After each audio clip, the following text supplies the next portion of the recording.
The air in the courtroom felt thin and cold, stripped of all warmth and humanity. Elias sat perfectly still on the hard wooden bench, his hands clasped in his lap to stop them from shaking. Across the room, his wife, soon to be his ex-wife, Serafina, did not look at him. She was a vision of calculated perfection, her posture impeccable, her expression a mask of bored indifference. Beside her sat Julian Croft, a man who seemed to be carved from polished granite and ambition. His suit was worth more than Elias's car, and he wore his wealth not like clothing, but like a second skin. Julian's hand rested possessively on the small of Serafina's back, a gesture that was both a comfort to her and a final crushing insult to Elias. The judge's voice droned on, a meaningless river of legal jargon that was washing away 10 years of Elias's life. He had loved Serafina with a quiet, steady devotion that he thought was the foundation of their world. He worked his modest job as a senior archivist at the city library, finding joy in the hushed reverence of history and the simple act of helping people find the stories they were looking for. He thought that was enough. It was not. "She called you a failure," his own lawyer had warned him a week prior, his voice laced with pity. "She said you lacked drive, ambition, that you were content to be insignificant." Elias had not argued because he knew it was true from her perspective. He was content. He found significance not in climbing a corporate ladder or accumulating assets, but in the life they had built, in the small moments of shared laughter and quiet companionship. But Serafina's appetite for more had grown from a small hunger into a ravenous, insatiable void. She wanted galas, not quiet nights in. She wanted designer labels, not his carefully chosen, thoughtful gifts. She wanted a titan of industry like Julian Croft, a man whose name was synonymous with luxury high-rises and ruthless acquisitions. And now she had him. "The division of assets is straightforward," the judge said, finally breaking through Elias's fog of memory. There was not much to divide. The small house they had shared was in Serafina's name, a gift from her parents. His meagre savings were his, her substantial ones were hers. It was a clean cut, a surgical removal of his life from hers.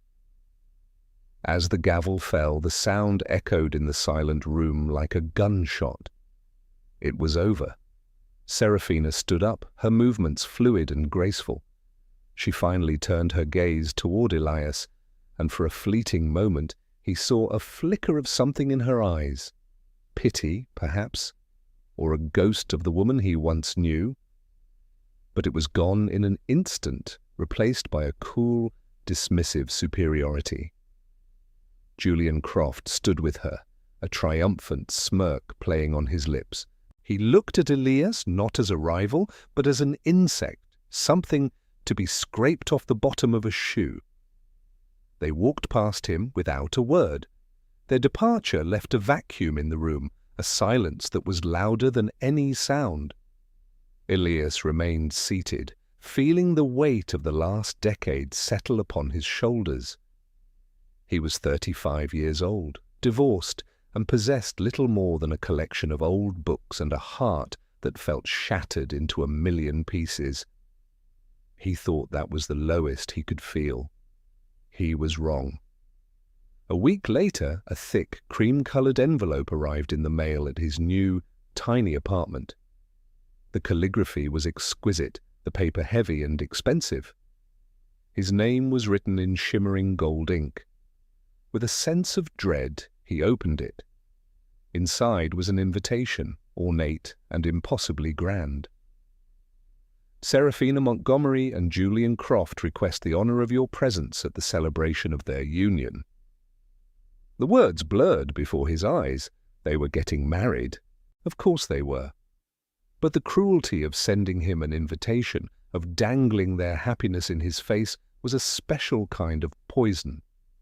It was a final twist of the knife, a declaration that he was so insignificant so utterly beneath them that his presence at their wedding would be nothing more than a curious little anecdote for their wealthy friends. He could almost hear their laughter. "Can you believe we invited the librarian?" Serafina would say, a delicate laugh tinkling from her lips. "It was the charitable thing to do," Julian would reply, his voice dripping with condescension. "Everyone should see what she upgraded from." Elias crumpled the invitation in his fist, the sharp edges of the cardstock digging into his palm.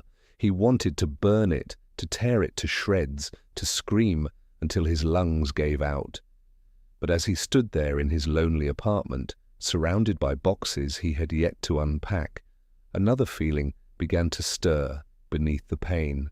It was a cold, hard ember of anger, something he had not allowed himself to feel for a very long time. He smoothed out the invitation, his eyes lingering on the names: Julian Croft, Croft Global Properties, a name that plastered itself across the city's skyline, a symbol of untouchable power and staggering wealth, a $28 billion real estate empire. And then Elias remembered something else. On the small table by his door, amidst a pile of junk mail and bills, was another envelope. It was different from the wedding invitation. It was brown, unassuming, and addressed to him in typed block letters from a law firm he had never heard of: Thompson, Finch and Associates. It had arrived 2 days ago, but in his grief he had ignored it, assuming it was another formality related to the divorce. Now, a strange curiosity pulled him toward it. He picked it up. It felt heavier than it should, as if it contained more than just paper. His fingers trembled slightly as he tore it open. Inside was a single sheet of watermarked paper and a small, antique-looking brass key. The letter was brief and formal. It was a summons. It requested his presence at their downtown office to discuss the final estate of his late grandfather, a man he barely knew. His grandfather, Arthur Vance, had been a recluse, an eccentric who had cut ties with the family decades ago. Elias remembered him only as a myth, a whispered story of a brilliant but difficult man who had vanished into a world of his own making. He was told the man had died with nothing. Apparently that was not true. The letter spoke of an inheritance, a final bequest. Elias looked from the formal legal summons to the ostentatious wedding invitation in his other hand. One represented a past he could not escape, a humiliation designed to break him completely. The other represented a mystery, a forgotten branch of his family tree, a story he had never been told. He felt a strange shift in the atmosphere of the room, as if two tectonic plates of his life were grinding against each other.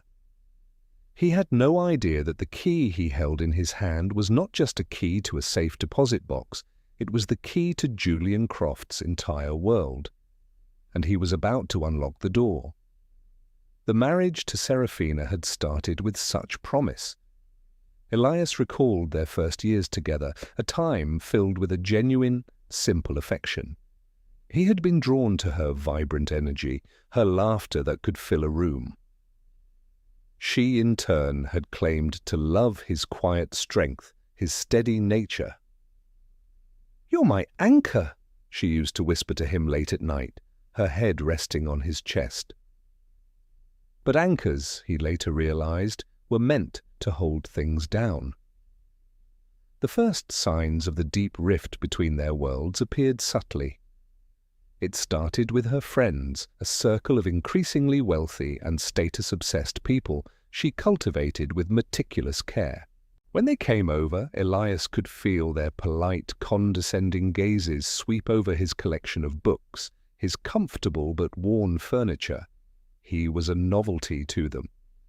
"Oh, an archivist! How quaint!" one of her friends had remarked, her tone making the word sound like an insult. Serafina's laughter in response was just a little too loud, a little too strained. Then came the obsession with Julian Croft. His name began to pepper her conversations like a recurring motif. "Julian Croft just donated a new wing to the art museum," she would say, her eyes gleaming. "Julian Croft's company just broke ground on the new Celestial Tower. Can you imagine living there, Elias?" To her, Croft was not a man. He was a symbol of everything she craved: power, influence, and a life lived on a scale so grand it defied imagination. Elias tried to bridge the gap. He saved for months to buy her a designer handbag she had mentioned, only to see her tuck it away in her closet, replaced a week later by an even more expensive one gifted by a new friend. He suggested they travel to see the historical sites he loved, but she wanted 5-star resorts and exclusive parties. Their conversations became minefields. His contentment was a source of her frustration. "Don't you want more?" she asked him one night, her voice sharp with an emotion he couldn't quite place. It sounded like disappointment mixed with disgust. "I have you," he had answered simply. "Isn't that enough?" The silence that followed his question was the real answer. The final year of their marriage was a slow, agonizing decay. She started attending charity galas and society events alone, claiming he would be uncomfortable. He knew it was because she was ashamed of him. She was ashamed of his simple suits, his quiet demeanor, his complete lack of interest in networking or climbing any social ladder. He was the anchor she now wanted to cut loose. The appearance of Julian Croft in her life was not a surprise. It was an inevitability. Elias saw them together for the first time in a glossy society magazine he found at the library. Serafina was on Julian's arm, radiant in a glittering gown, her smile wider and more dazzling than he had seen it in years. The caption called her a socialite and Croft's constant companion. The word wife was conveniently absent. When he confronted her, she did not bother to lie. "He sees my potential, Elias," she had said, her voice cold and final. "He understands that I was meant for more than this. You were always content to live in a small world. I want the whole world." That was the end. Now, holding the letter from his grandfather's lawyer, Elias felt the weight of that small world lift, replaced by a profound uncertainty. He had spent so long being defined by Serafina's disappointment that he had forgotten he had a history, a lineage that existed entirely outside of her. The law firm of Thompson, Finch and Associates was located in the oldest part of the financial district, in a building of dark stone and brass that seemed to exude a quiet, unshakable authority. Elias felt out of place in his simple tweed jacket as he walked through the opulent lobby. He was led to a corner office on the top floor. The room was lined with leather-bound books, not unlike his own collection, but these were law books, histories of finance and corporate governance. A man stood by the large window, looking out over the city skyline. He was older, with a shock of white hair and a face etched with the kind of lines that spoke of long years of careful thought. "Mr. Vance?" the man said, turning around. His voice was a low, resonant baritone. "I am Marcus Thompson. I was your grandfather's attorney and confidant for over 40 years. Elias shook his offered hand. "Please, call me Elias. I'm afraid I didn't know my grandfather at all." "Arthur was a man of particular privacy," Mr. Thompson said, a faint smile touching his lips. "He preferred to observe the world rather than participate in it. But he observed you, Elias. He followed your life from a distance." He gestured for Elias to sit. "Your grandfather built a considerable fortune in his early years, primarily through shrewd, silent investments.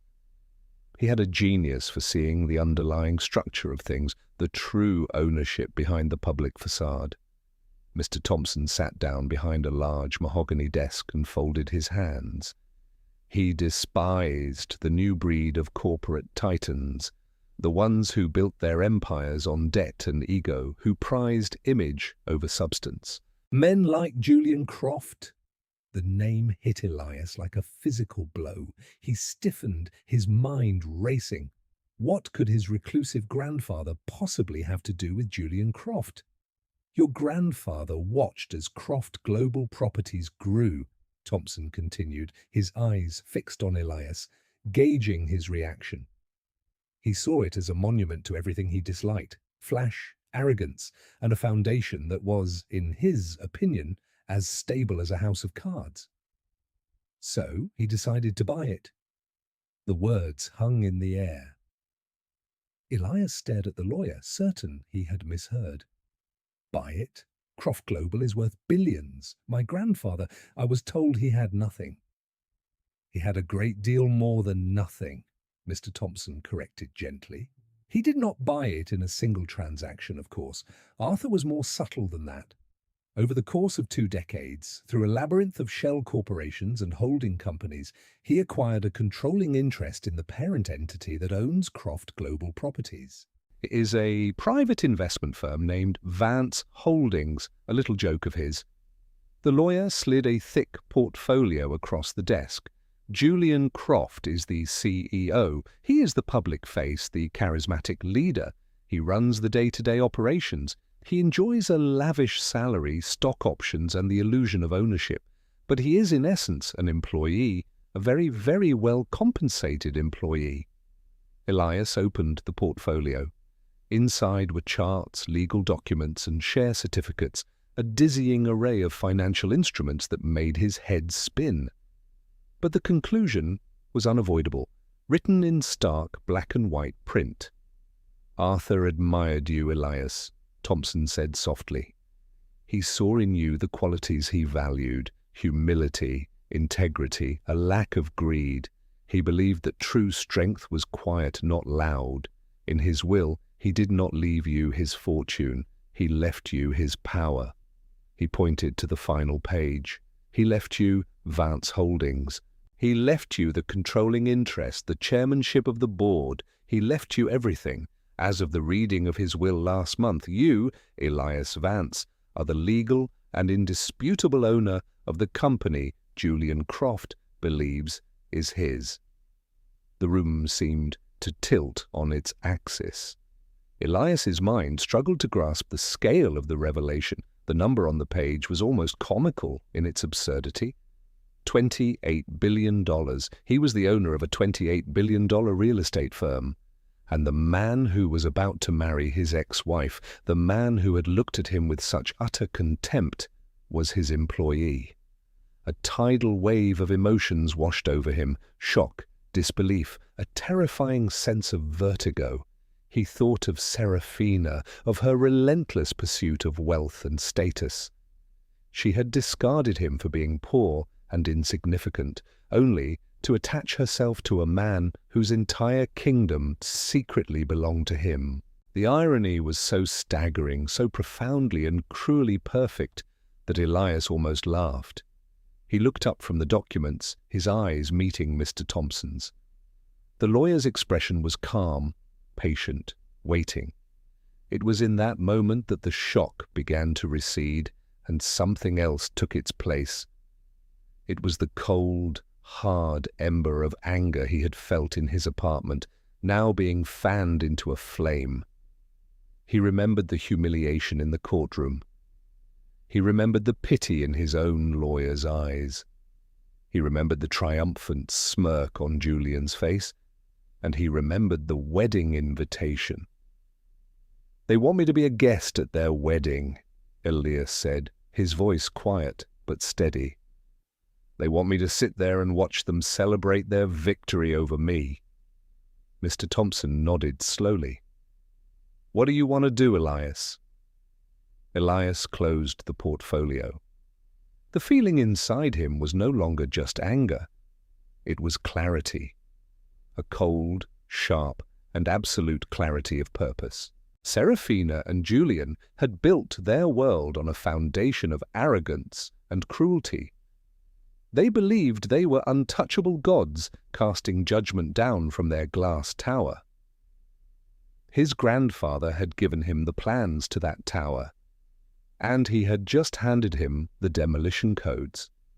"Mr. Thompson," Elias began, his voice taking on a tone of authority he did not know he possessed, "I want you to explain to me exactly how this company works.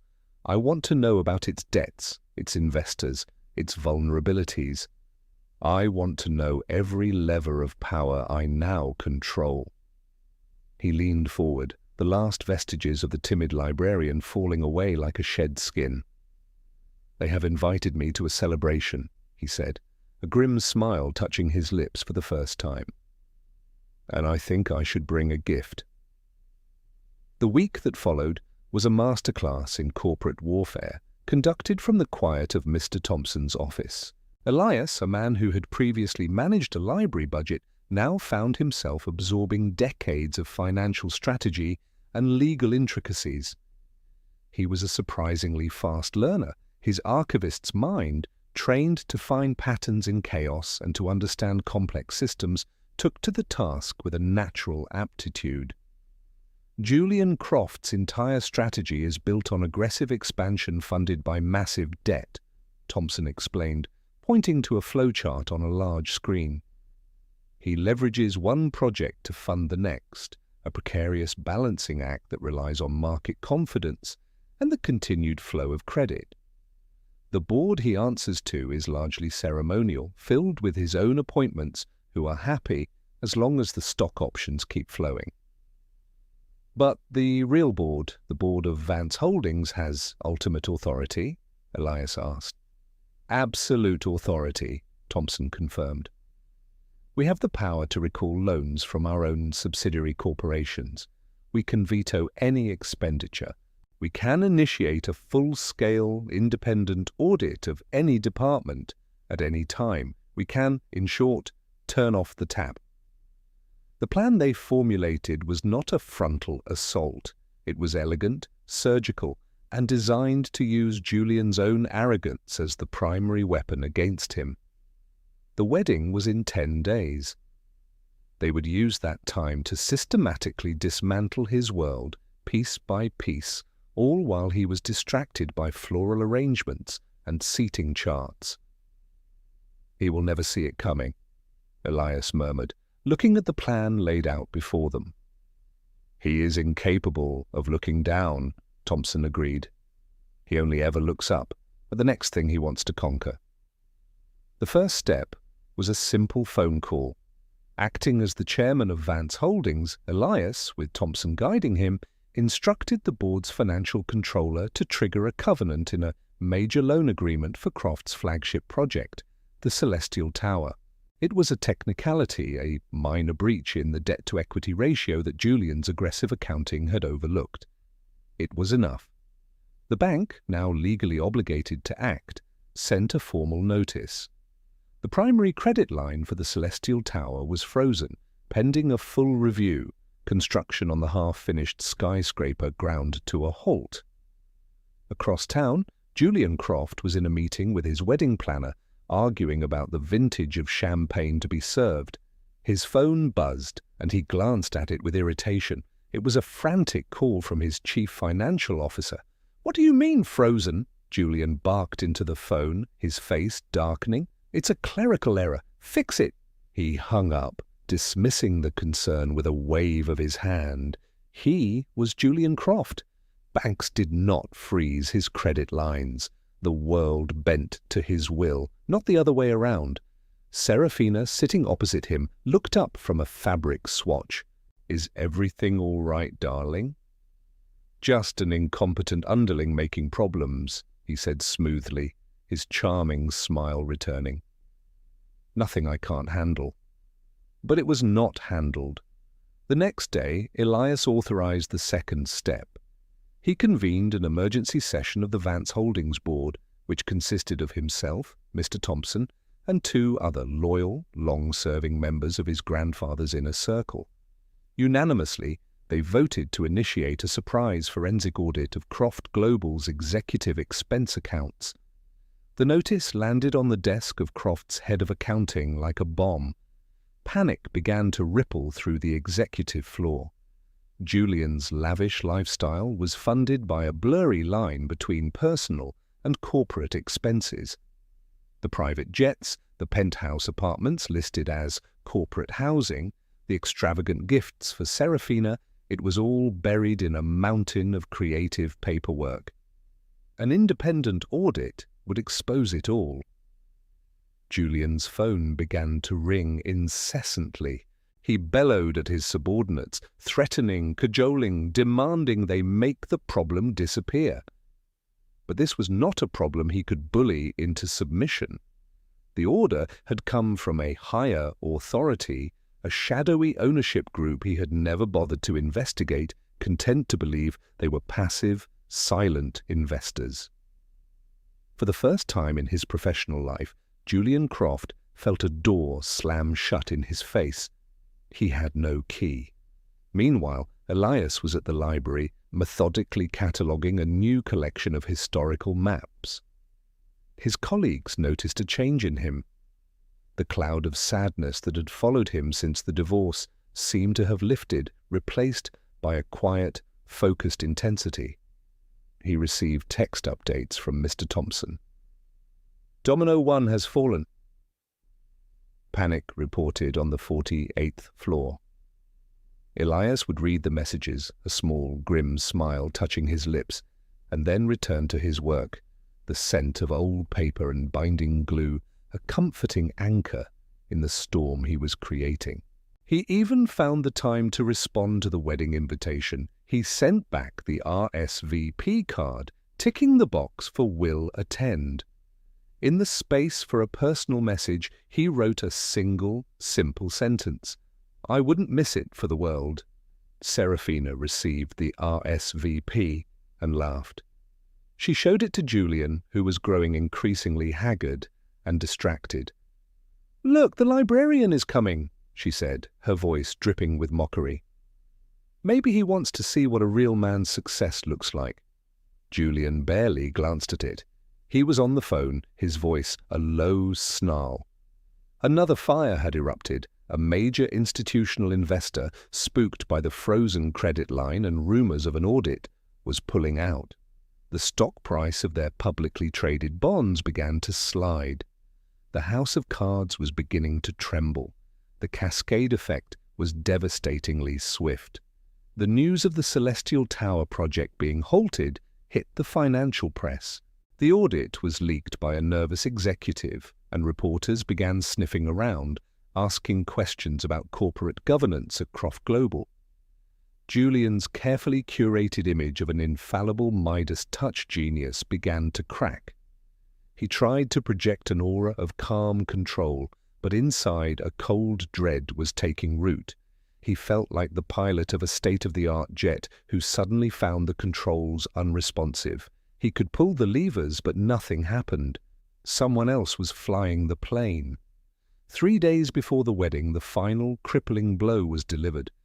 Elias, in his capacity as chairman, authorized the board to suspend all executive bonus payments and to freeze Julian Croft's personal company stock options pending the outcome of the audit.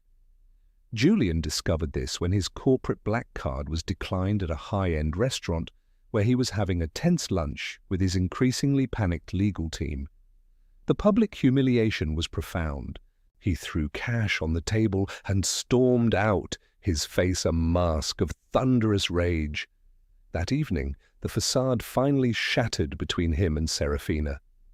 "What is happening, Julian?" she demanded, her voice shrill with fear. "My friends are calling me, asking about the articles. They're saying the company is in trouble."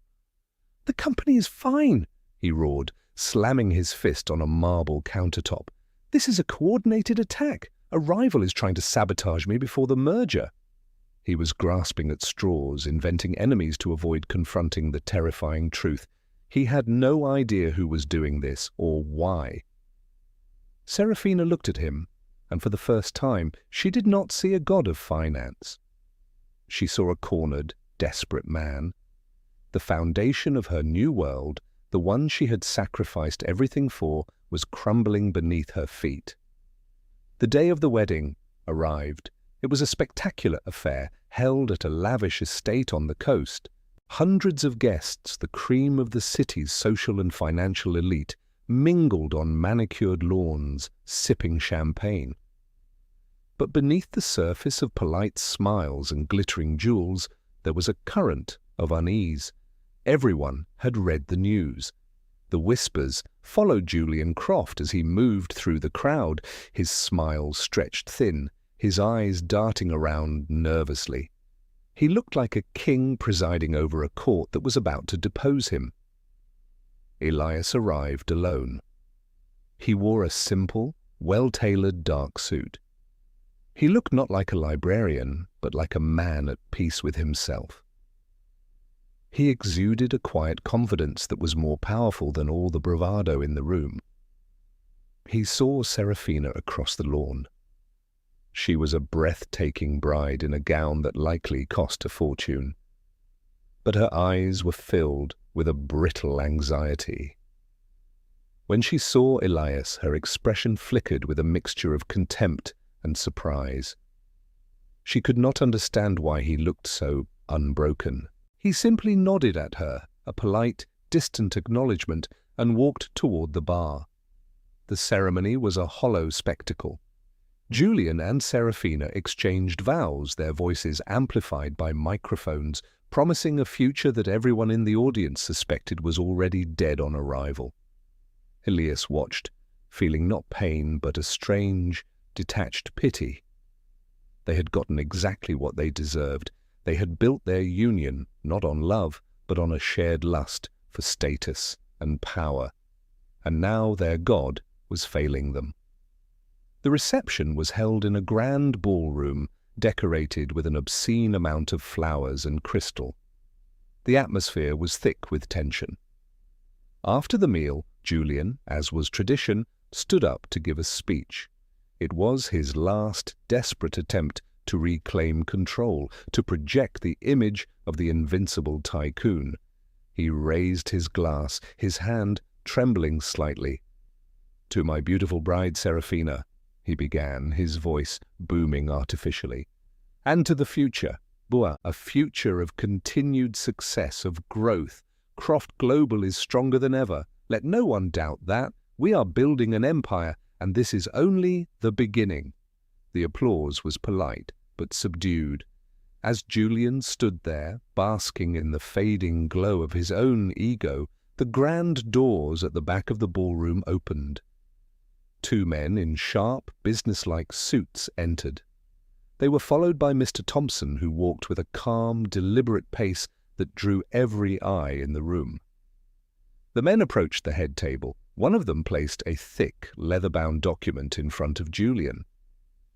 "Julian Croft," the man said, his voice clear and professional, cutting through the murmuring crowd.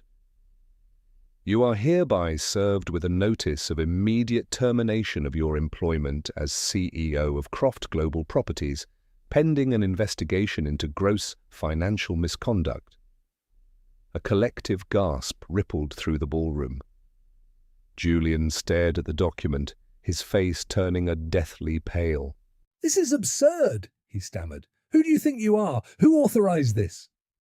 Mr. Thompson stepped forward. He adjusted his microphone, his calm voice filling the now silent room. "The termination was authorized by the chairman and the board of the parent company, Vance Holdings, which, as of this moment, is assuming direct operational control of all Croft Global assets." Julian looked at Thompson, his eyes wide with confusion. "Vance Holdings? Who the hell is Vance Holdings?" Serafina was on her feet, her face a mask of horror and disbelief. "Julian, what is this? What is going on?" It was then that Elias chose to move. He stood up from his table in the back and began to walk slowly, deliberately, toward the head table. Every guest turned to watch him. The quiet librarian, the forgotten ex-husband, was now the center of everyone's attention. He walked past the stunned guests, his expression unreadable. He reached the head table and stood before his ex-wife and her new husband. He looked directly at Julian. "You spent years building an empire you thought was yours," Elias said, his voice quiet but carrying an immense weight. "You paraded your success. You looked down on anyone you deemed beneath you. You treated people like objects to be acquired or discarded." He then turned his gaze to Serafina. Her face had crumpled, the beautiful bridal makeup stained with tears of confusion and rage. "And you," Elias continued, his voice void of malice, filled only with a profound, sad finality. "You spent 10 years of our life together convincing me I was not enough. You left me for a world of wealth and power, a world you thought he owned." He paused, letting the weight of his words settle in the suffocating silence. "But what you both didn't know," he said, his voice rising just enough to command the entire room, "is that the man who truly owned it all was my grandfather, and he left it all to me." He looked back at Julian, whose jaw was hanging open in stunned, idiotic disbelief. "Allow me to introduce myself," Elias said, a cold, hard finality in his tone. "My name is Elias Vance. I am the chairman of Vance Holdings, and you have been managing my company poorly." The revelation landed like a nuclear bomb. The ballroom erupted in a cacophony of shocked gasps and frantic whispers. Julian Croft simply collapsed back into his chair, his face slack, his mind utterly broken by the sheer, impossible reality of what he had just heard. But Serafina's shock curdled instantly into a venomous rage. Her carefully constructed world had not just crumbled. It had been revealed as a lie, a cruel joke in which she was the punchline. She turned on Elias, her eyes blazing with a desperate, wild fury. "You!" she shrieked, her voice cracking, the sound echoing unnaturally in the vast room. "You did this! You planned this!" This was all a trick. Her beautiful, composed facade shattered completely, revealing the raw, grasping greed that had always been at her core. "You let me leave you! You let me believe you were nothing!" she screamed, pointing a trembling finger at him. "You had all of this and you said nothing." Elias looked at her, and for the first time he felt nothing but emptiness where his love for her used to be. "You left me because you thought I was nothing," he corrected her, his voice cutting through her hysteria. "You didn't leave the man, you left his bank account. It turns out you just miscalculated the balance." That final, cold truth seemed to sever the last of her sanity. She lunged at him, her hands clawed, a wordless scream of pure animal rage tearing from her throat. The security guards hired for the wedding were momentarily stunned before rushing forward to restrain her. She fought them, her lavish wedding gown tearing in the struggle, her shrieks turning into pathetic, broken sobs. She was a queen whose kingdom had been revealed as a pauper's fantasy, and the spectacle was both tragic and grotesque. Julian remained catatonic in his chair, staring into space, a man whose soul had been surgically removed without anesthesia. His empire, his identity, his future, all of it had vanished in the space of a single sentence. Mr. Thompson stepped forward once more. "Security will escort Mr. Croft and his associate from the premises," he announced with grim authority. "This event is over." Elias turned his back on the wreckage of their lives and walked away. He did not look back. He left the ballroom, stepping out into the cool night air, leaving the chaos and the whispers behind him. He had not done it for revenge. He had done it for justice. He had done it to restore a balance to a world that they had thrown so violently out of alignment. The fallout was immediate and catastrophic for the disgraced couple. The forensic audit uncovered years of fraud, embezzlement, and tax evasion. Julian Croft was not just fired, He was indicted on multiple federal charges. Stripped of his wealth and his power, his high-powered friends abandoned him overnight. Serafina, implicated in several of the schemes and publicly humiliated, became a social pariah. Their marriage was annulled before it had even truly begun. They were last seen in the tabloids, pointing fingers at each other in a desperate, ugly attempt to assign blame for their spectacular downfall. They lost everything: the money, the status, the houses, the cars. They were left with only the bitter ashes of their own greed. Elias, on the other hand, handled his newfound power with the same quiet integrity he had always possessed. He did not move into a penthouse or buy a fleet of luxury cars. He stayed in his small apartment, surrounded by his books. Under his leadership, and with Mr. Thompson's guidance, Croft Global Properties was completely restructured. He changed the name to the Vance Legacy Foundation. Its new mission was not to build monuments to vanity for the ultra-rich, but to create sustainable, affordable housing for working families. He poured billions into urban renewal projects, into funding libraries and community centers in underserved neighborhoods. He used his grandfather's fortune not as a means to elevate himself, but as a tool to lift up others. He became one of the most powerful and enigmatic philanthropists in the world, yet he rarely gave interviews and never sought the spotlight. His victory was not in the destruction of his enemies, but in the creation of a better world from the ruins of their corruption. One afternoon, several months later, he was working a volunteer shift at the main city library, his favorite place in the world. He was reshelving books in the history section, the familiar, comforting scent of old paper filling the air. A woman with kind eyes and a warm smile approached him, holding a book. "Excuse me," she said. "I was looking for this edition for weeks. I can't believe you had a copy." Elias looked at the book. It was a rare collection of poetry, one of his personal favorites. He smiled, a genuine, easy smile that reached his eyes. "It's a beautiful one," he said. "It reminds us that the best things in life are often the quietest."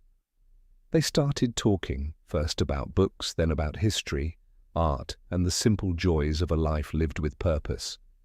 Her name was Clara, and she was a curator at the local museum.